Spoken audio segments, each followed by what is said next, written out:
This is Classics of Liberty from Libertarianism.org and the Cato Institute, narrated by Caleb Brown. Today's classic is To the Non-Slaveholders of the South by Lysander Spooner. Lysander Spooner lived during a period of world history in which daily life for hundreds of millions around the globe profoundly changed. In the United States, perhaps the most significant and transformative single change during the whole of the century was the abolition of private slaveholding. A penetrating and challenging legal thinker, Spooner left important marks on the anti-slavery debate and the long history of abolitionist activism before the Civil War. Most significantly, he argued in The Unconstitutionality of Slavery that the Constitution should and must be interpreted as an anti-slavery document, most especially because slavery contradicted natural law, and even the Constitution was bounded by the natural law. The supreme law of the land, therefore, is not permitted to contradict the natural rights of individuals, including those condemned to slavery by unjust, unnatural legislation. In response to the Dred Scott decision of 1857, Spooner released this self-published broadside we present today. Addressed to the non-slaveholders of the South, Spooner's abolition plan called for what can only be properly described as abolitionist filibustering throughout the South to free the slave and inspire rebellion. Spooner argues that it is the moral duty of Americans everywhere, but particularly non-slaveholders in the South, to assist the slave in seizing his person and property from the slaveholders great and small. Perhaps most significantly for the history of liberal thought, Spooner accepts the time-honored Lockean premise that slavery indeed represented a state of war between slave and slave master. In Spooner's eyes, anyone who would be combatants in such a war between individuals or institutional groups of individuals are entirely justified in killing their enemies if necessary. Rather than endorse the wholesale slaughter of slaveholders, Spooner instead advises anti-slavery filibusters to assist the slave in turning masters' whips against themselves until sufficient chastisement shall have taken place to ensure compliance with respect for former slaves' rights. To the Non-Slaveholders of the South by Lysander Spooner, 1858. We present to you herewith a plan for the abolition of slavery, and solicit your aid to carry it into execution. Your numbers, combined with those of the slaves, will give you all power. You have but to use it, and the work is done. The following self-evident principles of justice and humanity will serve as guides to the measures proper to be adopted. These principles are: 1. That the slaves have a natural right to their liberty. 2. That they have a natural right to compensation, so far as the property of the slaveholders and their abettors can compensate them for the wrongs they have suffered. 3. That so long as the governments under which they live refuse to give them liberty or compensation, they have the right to take it by stratagem or force. 4. That it is the duty of all who can to assist them in such an enterprise. In rendering this assistance, you will naturally adopt these measures. 1. To ignore and spurn the authority of all the corrupt and tyrannical political institutions which the slaveholders have established for the security of their crimes. 2. Soon as may be, to take the political power of your states into your own hands, and establish governments that shall punish slaveholding as a crime, and also give to the slaves civil actions for damages for the wrongs that have already been committed against them. 3.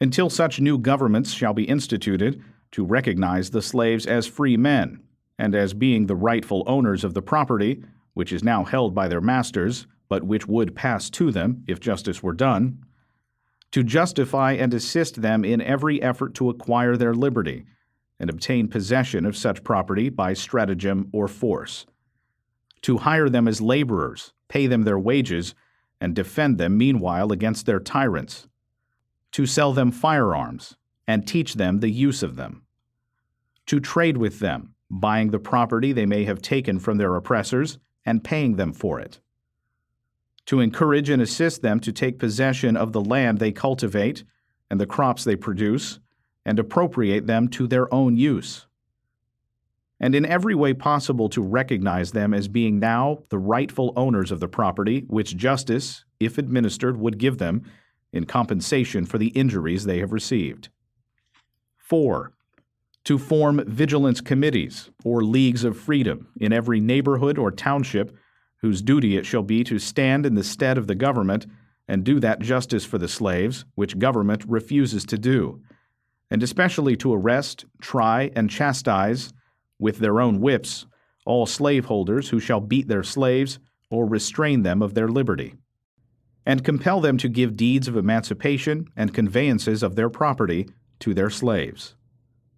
5. To treat and teach the Negroes to treat all active abettors of the slaveholders as you and they treat the slaveholders themselves, both in person and property. Perhaps some say that this taking of property by the slaves would be stealing and should not be encouraged. The answer is that it would not be stealing. It would be simply taking justice into their own hands and redressing their own wrongs. The state of slavery is a state of war. In this case, it is a just war on the part of the Negroes, a war for liberty and the recompense of injuries. And necessity justifies them in carrying it on by the only means their oppressors have left to them. In war, the plunder of enemies is as legitimate as the killing of them, and stratagem is as legitimate as open force. The right of the slaves, therefore, in this war, to take property is as clear as their right to take life, and their right to do it secretly is as clear as their right to do it openly. And as this will probably be their most effective mode of operation for the present, they ought to be taught, encouraged, and assisted to do it to the utmost, so long as they are unable to meet their enemies in the open field. And to call this taking of property stealing is as false and unjust as it would be to call the taking of life in just war murder. It is only those who have a false and superstitious reverence for the authority of governments and have contracted the habit of thinking that the most tyrannical and iniquitous laws have the power to make that right which is naturally wrong, or that wrong which is naturally right, who will have any doubt as to the right of the slaves, and those who would assist them, to make war, to all possible extent, upon the property of the slaveholders and their abettors. We are unwilling to take the responsibility of advising any general insurrection, or any taking of life, until we of the North go down to take part in it, in such numbers as to ensure a certain and easy victory. We therefore advise that, for the present, operations be confined to the seizure of property and the chastisement of individual slaveholders and their accomplices, and that these things be done only so far as they can be done without too great danger to the actors. We specially advise the flogging of individual slaveholders. This is a case where the medical principle, that like cures like, will certainly succeed. Give the slaveholders, then, a taste of their own whips. Spare their lives, but not their backs. The arrogance they have acquired by the use of the lash upon others will soon be taken out on them, when the same scourge shall be applied to themselves. A band of 10 or 20 determined Negroes, well armed, having their rendezvous in the forests, coming out upon the plantations by day or night, seizing individual slaveholders, stripping them, and flogging them soundly, in the presence of their own slaves, would soon abolish slavery over a large district. These bands could also do a good work by kidnapping individual slaveholders, taking them into the forest, and holding them as hostages for the good behavior of the whites remaining on the plantations, compelling them also to execute deeds of emancipation and conveyances of their property to their slaves. These contracts could probably never afterward be successfully disallowed on the ground of duress, especially after new governments favorable to liberty should be established, inasmuch as contracts would be nothing more than justice, and men may rightfully be coerced to do justice. Such contracts would be intrinsically as valid as the treaties by which conquered nations make satisfaction for the injustice which caused the war. The more bold and resolute slaves should be encouraged to form themselves into bands, build forts in the forests, and there collect arms, stores, horses, everything that will enable them to sustain themselves and carry on their warfare upon the slaveholders. Another important measure on the part of the slaves will be to disarm their masters, so far as that is practicable, by seizing and concealing their weapons whenever opportunity offers. They should also kill all slave-hunting dogs, and the owners too, if that should prove necessary. Whenever the slaves on a plantation are not powerful or courageous enough to resist, they should be encouraged to desert in a body temporarily, especially at harvest time, so as to cause the crops to perish for want of hands to gather them.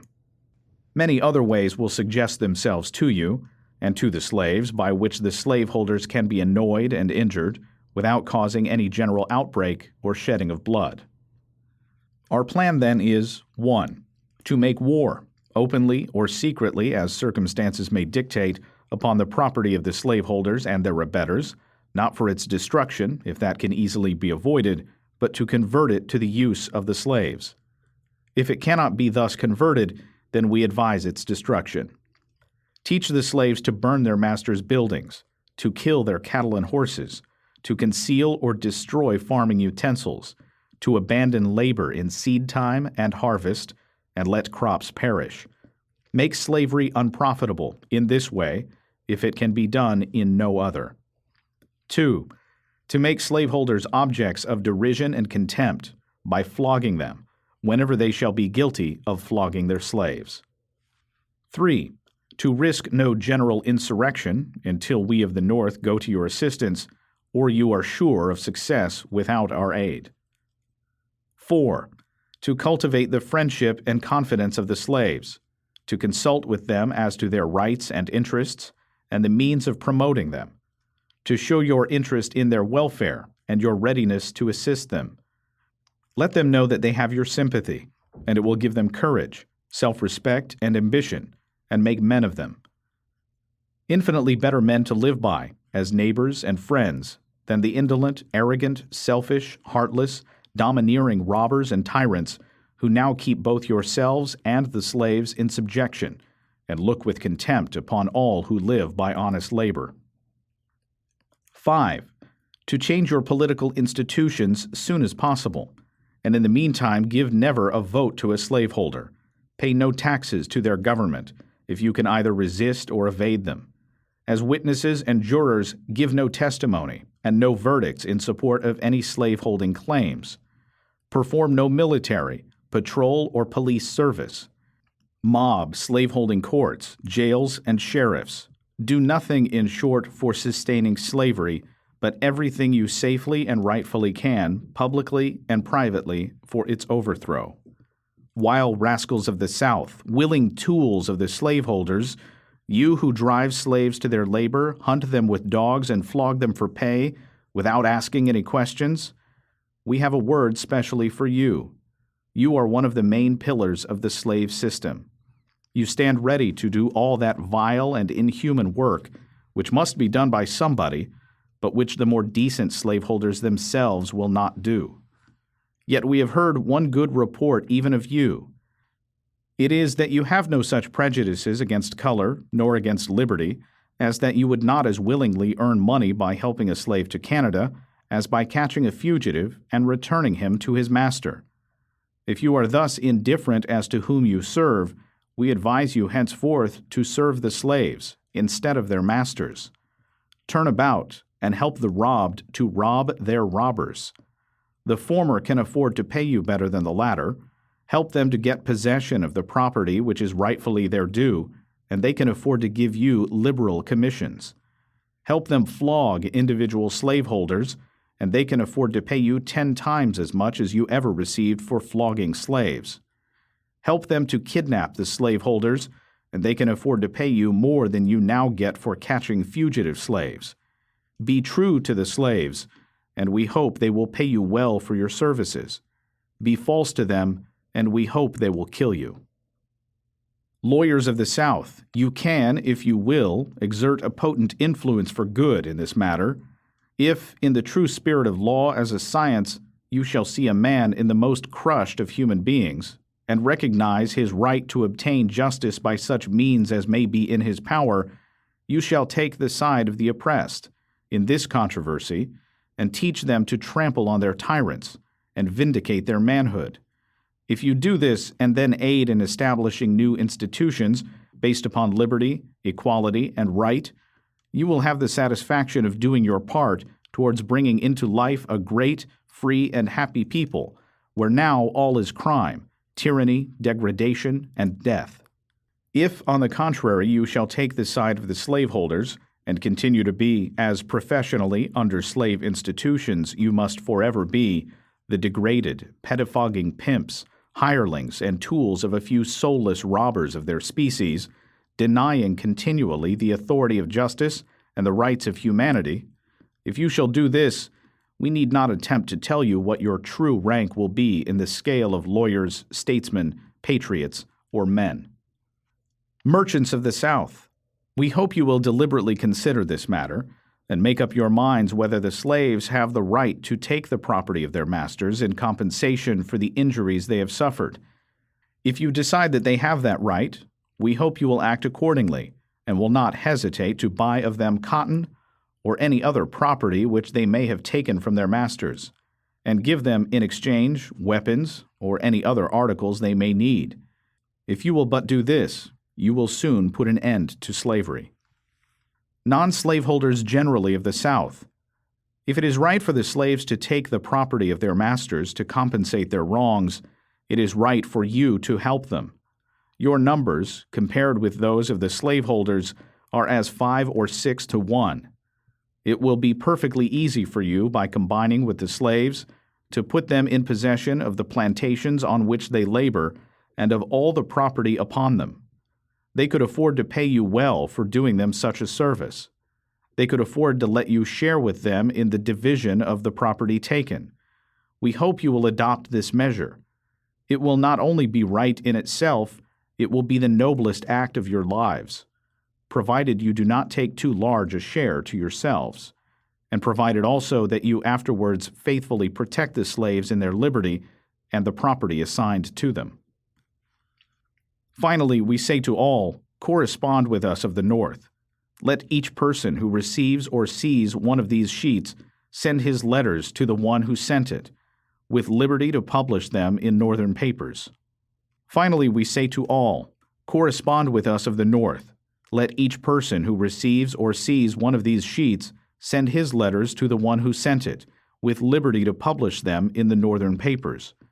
This correspondence, we are confident, will be a more interesting literature than the South has ever furnished, and will enlist the feelings of Northern people to such a degree that we shall be induced to go in large numbers to your assistance whenever you shall need us.